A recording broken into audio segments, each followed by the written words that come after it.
the power and resources to put out there an image about the niqab.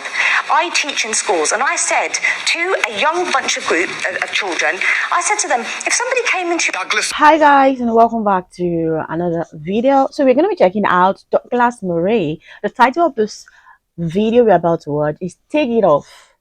Douglas Murray destroys Muslima wearing Niqab and leaves her speechless. I really want to see how he does that, you know. Like, guys, disclaimer, okay, I just want to also be educated in this also, because this really looks so it looks like something that is going to be so intense, and I really want to also be educated and know the reason why she's been asked by Douglas Murray to take the niqab off. I really want to know that, okay? So let's dive into this video right now, okay? Murray, a prominent British author, journalist and commentator, has articulated nuanced and controversial perspectives on various socio-political issues, including the role of the hijab in Western societies. Murray is known for his critiques of multiculturalism, Islam and identity politics, offering sharp analysis that often sparks debate and reflection. Well, with me now are Shalina Litt, a writer and a blogger who's also a child behaviour specialist. I'm also joined by Sahar Al-Faifi, a community activist who's also a molecular geneticist. And Fatima Barkatullah is the director of the Seeds of Change Muslim Women's Conference, the largest of its kind in Europe. Also here are the writer and commentator Douglas Murray, Kola Hassan, who's a lecturer and advisor on Islam, and last but not least, the writer and broadcaster Yasmin Alabai-Brown. Can I just begin with you, Fatima? Yes. 56% of British people don't really support the wearing of the full face veil in public. They don't want it. Well, I think it depends on where you take the poll, really, because something that I've recently launched is a project called Secrets of a Muslim Woman, and it's all about letting people know why we do what we do, because I think a lot of it is to do with not really being familiar with it. You know, I mean, my message to the British public is that you've got nothing to fear. You know, this is a piece of cloth. They don't feel that, though, do they? Because elsewhere in this poll, a majority said they don't know how to relate to a woman wearing a full face veil. I think, you know, the people who have actually interacted with women who wear the face veil, people who work with them. I mean, we're in East London today. In East London, the veil is practically, you know, normal on the streets of East London. People who've actually interacted and worked with women who wear the veil have absolutely no problem with it. Douglas I think Murray, it's the fear of the unknown. Douglas Murray, would you like to see the veil banned here? Well, I think, like a majority of British people, I think that it should be banned in public places, particularly places like courtrooms, where it's absolutely imperative that a jury are able to see the faces of people who are accused. As for an overall ban, I think, look, my own opinion is that niqab is highly undesirable. I think that we live in a society where people do show their faces, where huge amounts of our social interaction depend on people showing their faces. I think that it's very difficult to enforce a ban in public places like streets, but it should be certainly a desirable thing to discourage its wearing. To impose a ban, but in principle you'd like to see one, because you think in Britain it's unacceptable. In public buildings, in courts, in schools and places like this, absolutely, I think a ban would be very sensible. In streets and so on, I think it's difficult, but it should be societally discouraged. Fatima? No, a ban, I mean, I think it's a complete overreaction. Look, the niqab has been part of the British landscape for the last 20-odd years, okay? Muslim women have been going about their business. We've got a radio presenter here, we've got a scientist, we've got talented Muslim women who've got a lot to give to this society, who've been doing so and been very sensible about it. When we need to remove our face veils, we do it. But how do you think we get through airport security? I mean, what about the fact that 56% of people are saying they don't want it here? You know what? I'm not surprised at all, because when you know that high-profile politicians making such offensive comments and big fuss about it, I am not surprised when the public say they are against it. We show our faces. Exactly. The British society, the fabric of the British society is respecting the public freedom. We are British. British. Public freedom is part of it, the religious freedom. What about the fact that people feel uneasy? They said they don't know how to relate to women who have their faces covered. First of all, let them interact with us. Let us be open and engaging with them. This is number one. Secondly, 80% of communication in the world does not involve face-to-face. Twitter, Facebook, phones doesn't involve face-to-face communications. I'm sorry. The issue is the problemization here. It's not existent problem. I'm sorry. I worked in this area for 7 years, about 15 years ago, and this was not, as you said, a norm. This has been imported and exported for reasons which we haven't got time to go into. We live in a society, and we live in a country which is very, very complicated. And to shut yourself off as if the rest of us are infections. How are we shut off? This is the meaning. Not engaged. Shalina, how are we shut off? Shalina, you have said that in engaging with your elderly white neighbour who feels uneasy, sometimes you remove the veil. When you worked with children, you remove the veil. Isn't that an acknowledgement that it is difficult for people to engage with women who have their faces covered? Yeah, I think it is. And I also honour what Douglas Murray has just said. He couldn't actually feel comfortable, and, I'm making a presumption here, but you couldn't say, let's do an outright ban. And that's great, because I understand you look at social cohesion. It's about looking at, let's isolate it. Whose discomfort are we going to favour? Because if I lift my veil, I'm then uncomfortable. Douglas Murray's views on the hijab must be understood within the broader framework of his critique of multiculturalism and its impact on Western societies. He argues that Western nations have struggled to reconcile their liberal values with the cultural and religious practices of immigrant communities, particularly those from predominantly Muslim countries. Murray contends that multicultural policies have often led to social fragmentation and the erosion of national identity as Western societies grapple with how to accommodate diverse cultural practices while upholding fundamental liberal principles. Central to Murray's critique of the hijab is its symbolic significance within Islam and its implications for gender equality, secularism and social cohesion in Western contexts. And we favoured someone's discomfort. We live in a society, but I don't believe in the French ban. I don't think you should do that. But why not? Absolutely. If you're opposed to it, I think there is a very simple way of saying, and a non-racist way of saying, in public institutions, everybody, whoever they are, must show their faces. It's Muslim exceptionalism that is becoming the problem. No, it's not. If we have the same rule for everybody, and at home, on the streets, I don't want people stopped. Okay? We accommodate religious expression in this country. Jehovah's Witnesses who don't want blood transfusions, Sikh people who want to wear turbans.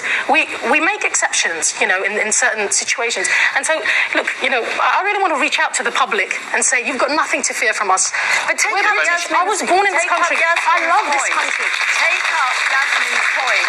This is about exceptionalism. Take up Yasmin Alabai-Brown's point about this is about exceptionalism. We accommodate, don't we, in this country, in my country, Britain, we accommodate religious expression. And we do make exceptions for people. And there's nothing, and that's what I thought. And we cannot destroy the minorities and the religious belief in the name of equality. What if the majority feel uncomfortable, feel uneasy, and say they don't want to? I think then the onus is on us as well, isn't it? I mean, to actually reach out. And I'm hoping that this is just going one step towards that, to say to people, look, we're human beings just like you. But if I may very quickly, religious freedom is an extremely important thing. I think most people who would agree, I hope in this room, that Britain is the most tolerant place in the world to live, including as a Muslim. Yeah. But let's just add one thing to this, if I may. The issue of social interaction is very important, and not just to me, but obviously to a majority of the British people. Yeah. What I say tonight, what Yasmin says and other people say tonight, people see our faces, they know who said it. I'm sorry to say this, but nobody knows who you are.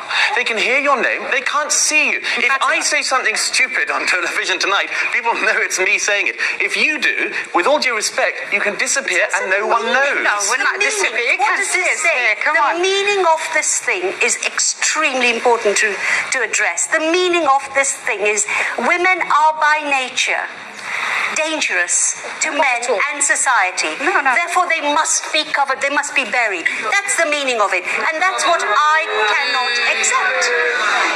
I mean, Fatima, come back on exactly that point, because we have spoken to women who say that they cover their faces because they don't want to incite passions among men. I mean, that is essentially Yasmin's point. Well, look, essentially, I think, that's Yasmin's opinion. No, it's not my opinion. Yes, that it is. What is your opinion?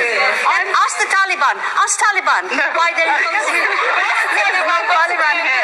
Yasmin, I'm really sorry. Maybe you haven't really met women in Niqab. I would like to invite you out to my house. You can see my face. We can sit together. We can have a laugh. Yes, and then I think it will change your opinion. Come to your house and see your face, though, could he? I can assure you I'm not going to be around. My husband, no, you're welcome. You would be welcome to, come to my house. Hassan, can I ask? I mean, you used to wear the niqab and then changed your mind. Why? Two main reasons. One was theological. I made some attempt to actually study the whole notion of niqab in Islam, and I found that it's not actually mandatory. The hijab, the headscarf, is mandatory, but the niqab is not. It's part of Islamic society right from the beginning, but it's not mandatory. Just go and read a little bit of Ibn Kathir, for example. Yeah, I'm a scholar in training, actually, so I do know that. And secondly, we have a social function in society. We are here to interact with society. We have to have a social consciousness. We have to benefit society. We have to interact with society. And I realized in those 3 years, I was a nobody. Nobody wanted to talk to me because they couldn't talk to me. I could smile until the cows come home, but nobody could see me smiling. See, that's a very good point, isn't it? Because you say you were a nobody, and yet many people in our poll disagreed with this notion that it was empowering in any way. And I bet you there were many Muslims in that survey. Most Muslims don't care for this either. So to say British as if it was non-Muslims, most of us daren't speak out. When I do, I get death threats. I've had emails just this week. I am sorry. He's calling me a prostitute. What is this freedom that we have? We can't even criticize what is not acceptable. You are free to criticize. I mean, what do you make of that? Making as in a free democracy, making her views known and getting that sort of. That's fine. We're happy about it. I think the issue that but about the response that she gets. Well, that's wrong. Terrible. Obviously, it's terrible. It's absolutely terrible. It's not acceptable. We should be able to discuss it. We should be able to talk about it. And I acknowledge that people I feel think one of the uncomfortable. problems is that the minute religion comes into it, what happens with the people who do wear the niqab often feel they are. Murray argues that the hijab, along with other forms of Islamic dress codes, symbolises patriarchal control over women's bodies and choices. He contends that the hijab perpetuates gender inequality by promoting modesty norms that restrict women's freedom to dress as they choose. From Murray's perspective, the hijab represents a form of religious coercion rather than a symbol of personal choice or empowerment for women. He often contrasts this with Western feminist ideals of autonomy and self-expression, suggesting that defending the hijab as a matter of personal choice overlooks its broader social implications. Religiously superior and more pious. Nobody has said that today. Nobody has said that today. Let me just move it out to the audience, if you would. Sophia, I'm right in saying you also used to wear the niqab, and you again decided not to. Yes. Why was that? The reason for that was that, that was a personal choice. I had an incident where niqab was pulled off me, and it really frightened me, and I became very, very anxious. But I feel very strongly about some of the things that's been said here. One of the things that for example, Yasmin, you've said about freedom of speech and how people are threatening you. I think that's completely unacceptable Islamically. We can't be responsible for all the Muslims and for all the people around the world. But I will say that just like you have the freedom of choice to express how you feel, we have the freedom of choice. I have a freedom of choice to not wear a niqab, and she has the freedom of choice to wear a niqab. That you were forced out of wearing it, or did you come to a different view about it? Yeah, one of the things it was a very... Yo, this is actually a very heated argument, and I think I would say there's this saying that they say when you come to a room, you behave like the rooms, right? If you feel like you are not okay in a particular country that you're being treated differently, why not go back to your country that you feel like you are being treated right? You feel like you have freedom to cover even your eyes, cover your hands and all that. So when you come to a country that it's not your own, I just feel like you should be free to behave like that country, like the people in the country, not trying to make the people in the country to adapt to what you believe to. That is what I think.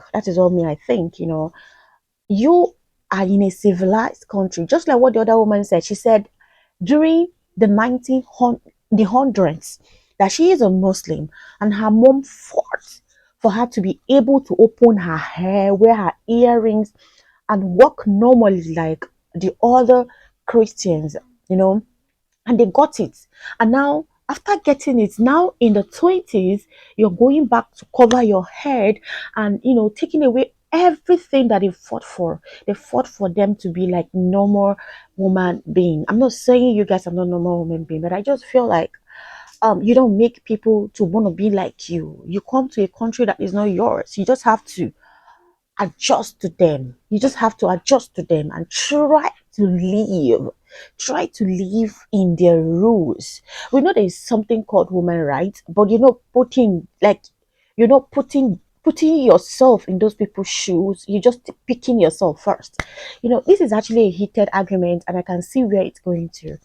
But yeah, I still remain that when you go to a country that is not yours, you don't try to make those people to be like you. You try to live and adjust to them. When you go back to your country, you behave the way you want to behave. So thank you so much. Don't forget to subscribe if you have not. Don't forget to like this video, and I'll see you on my next one. Bye.